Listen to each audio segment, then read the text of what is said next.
এক বনে এক চালাক শিয়াল বাস করত। সে প্রতিদিন সন্ধ্যাবেলা গ্রামের পাশে ঘোরাঘুরি করত হাঁস মুরগির খোঁজে। গ্রামের এক কোণে একটা ছোট কুঁড়েঘরে এক গরিব বুড়ি থাকত। বুড়ির ছিল বেশ কটি হাঁস মুরগি, যারা প্রতিদিন ডিম দিত। বুড়ি সেসব ডিম বিক্রি করে কোনোমতে চলত। কিন্তু হঠাৎ একদিন দেখা গেল বুড়ির মুরগিগুলো এক এক করে কমে যাচ্ছে। প্রতি রাতে একটা করে মুরগি গায়েব। বুড়ি বুঝতে পারল এটা নিশ্চয় কোনো শিয়ালের কাজ। পরদিন বুড়ি খুব কষ্ট করে একটা পাকা প্ল্যান করলো।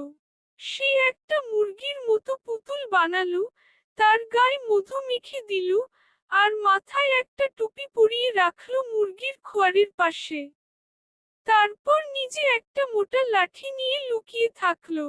রাতে যথারীতি শিয়াল এলো। দূর থেকে দেখে ভাবলু, আরে, এ তো কোনো নতুন পাহারাদার।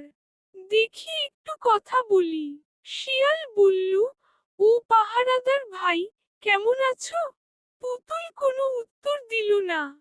শিয়াল কিছুটা রেগে গিয়ে বলল, তোমার সঙ্গে ভালো করে কথা বলছি, আর তুমি উত্তর দিচ্ছ না? তবু পুতুল চুপ। এবার শিয়াল রেগে গিয়ে একটা থাপ্পড় মারল, আর হাত গেল আটকে মধুতে। চোখ বড় বড় করে চেয়ে রইল শিয়াল। আরে, এই যে হাত ছাড়ে না।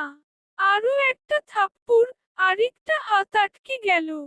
এরপর পা, তারপর মাথা, সব আটকে গেল।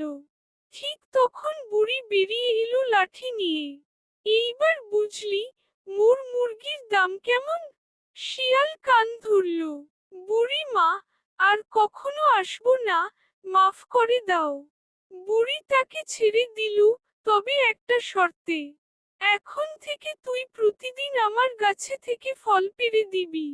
তবেই ছাড়। শিয়াল রাজি হলো। এরপর থেকে শিয়াল আর মুরগির ধারে কাছেও যায় না। আর বুড়ির ফল বিক্রি করেও কিছু বাড়তি রোজগার হয়। শিক্ষা: চালাকির জবাব বুদ্ধি দিয়ে দিলে ফাঁদেও ফেলা যায় চালাককেও।